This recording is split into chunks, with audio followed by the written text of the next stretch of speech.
अस्सलाम वालेकुम, सत श्री अकाल, नमस्कार दोस्तों। स्वागत है आप लोगों का इस नए समाचार अपडेट में। अगर आपने चैनल सब्सक्राइब नहीं किया है तो चैनल सब्सक्राइब करें, दी हुई घंटी जरूर प्रेस करें और ये वीडियो बिल्कुल आखिर तक देखें जिससे आप कोई भी अपडेट मिस ना करें।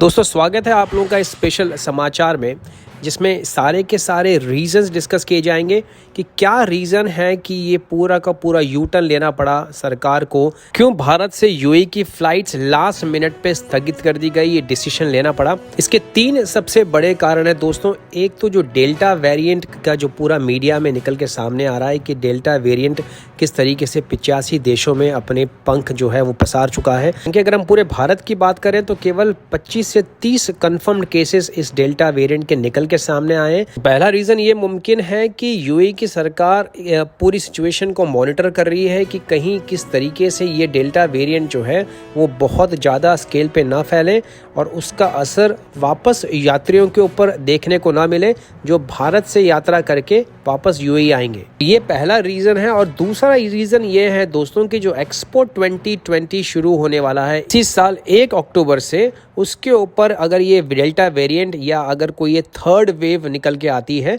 तो उसका असर कहीं यहाँ पे एक्सपो की 2020 की जो प्रिपरेशन है उसके ऊपर देखने को ना मिले। बिकॉज जिस तरीके से यूएई सरकार ने अभी तक इस पूरे कोरोना महामारी को फैलने से रोका है यूएई में, वो बहुत ही काबिल तारीफ है। बहुत ही कम केसेस अब निकल के सामने आ रहे हैं। 89 to 90% देश के अंदर इम्यूनाइजेशन यानी कि वैक्सीनेशन हो चुका है। तो अभी सरकार बिल्कुल भी नहीं चाहती है कि कोई भी किसी तरीके का रिस्क उठाना पड़े। अगर कोई भी नया वेरिएंट या कोई नई लहर आती है किसी भी देश से तो वो यहाँ के जितने भी प्रिपरेशंस हैं एक्सपो 2020 की उसको बिल्कुल धूमिल कर सकती है, यानी कि उस पूरी प्रिपरेशन पे पानी फेर सकती है। और ये यूएई की सरकार बिल्कुल भी नहीं चाहती है। और शायद यही रीज़न है कि supreme committee of disaster management ने यही सोच के ये पूरा यू टर्न लिया है और इसीलिए बहुत ही बारीकी से पूरी सिचुएशन पे नज़र रखी जा रही है। तीसरा रीज़न ये है कि जिस तरीके से जो RT-PCR जो रैपिड टेस्ट की जो लैब्स हैं जो कि भारतीय एयरपोर्ट पे अभी तक तैयार नहीं हुई है, भी एक बहुत बड़ा रीज़न है। आइए उसके ऊपर एक नज़र डालते हैं।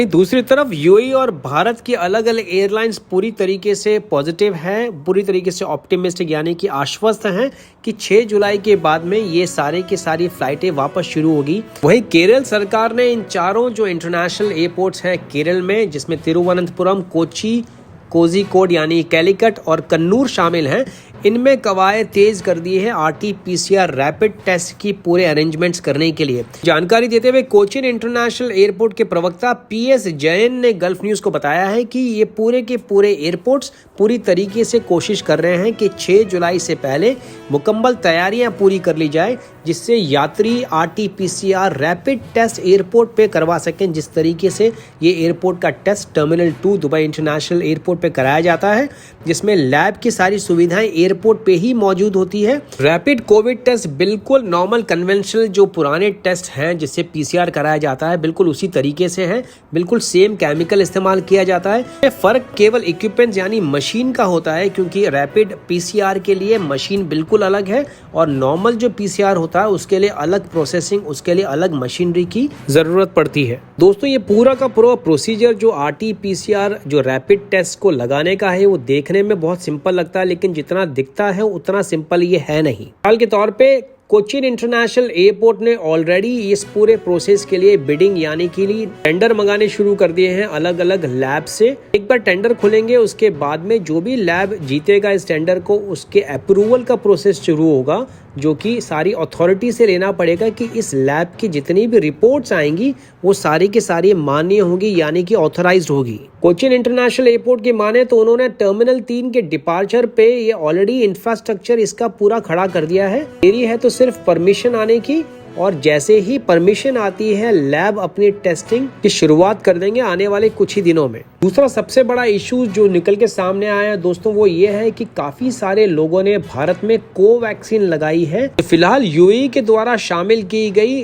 अप्रूव्ड वैक्सीन के लिस्ट में शामिल नहीं है। इस रीजन के कारण ऐसे बहुत सारे लोग हैं, ऐसी इंक्वायरीज की भरमार लगी हुई है कि वो तमाम लोग इन्होंने कोवैक्सीन के दोनों शॉट्स लिए हुए हैं, वो अब आने वाले समय में उनके पास में ऑप्शंस क्या हैं। हमारे सूत्रों ने बात करी डॉक्टर हरमन सिद्धू, जो कि इंचार्ज है एक डिस्पेंसरी के पंजाब में जहां पे कोवैक्सीन लगाई जाती है। उन्होंने कहा ऐसे बहुत सारे लोग हैं जिन्होंने कोवैक्सीन के डोजेज लगा रहे हैं, लेकिन अब वो ट्रैवल नहीं कर सकते बिकॉज बहुत सारी कंट्रीज ऐसी हैं जिन्होंने अभी तक कोवैक्सीन को मान्यता नहीं दी है। अब सरकार अपनी तरफ से पूरी कोशिश कर रही है कि WHO यानी कि वर्ल्ड हेल्थ ऑर्गेनाइजेशन इस कोवैक्सीन को भी मान्यता दिलाए और इसको आने में कम से कम 1 महीने का समय लग सकता है। पे दौड़ने लगे। ये था अब तक का सबसे इम्पोर्टेंट अपडेट। बाकी की जानकारियों के लिए देखते रहिए यूएई समाचार। अगर आपने चैनल सब्सक्राइब नहीं किया है तो प्लीज चैनल सब्सक्राइब करें, घंटी बजाएं। ऐसे तमाम लास्ट मिनट जानकारियों से आप हमेशा रहे अपडेटेड। अगले समाचारों तक अपना रखें ख्याल। सत श्री अकाल, मां सलामा, शबा खैर, नमस्कार।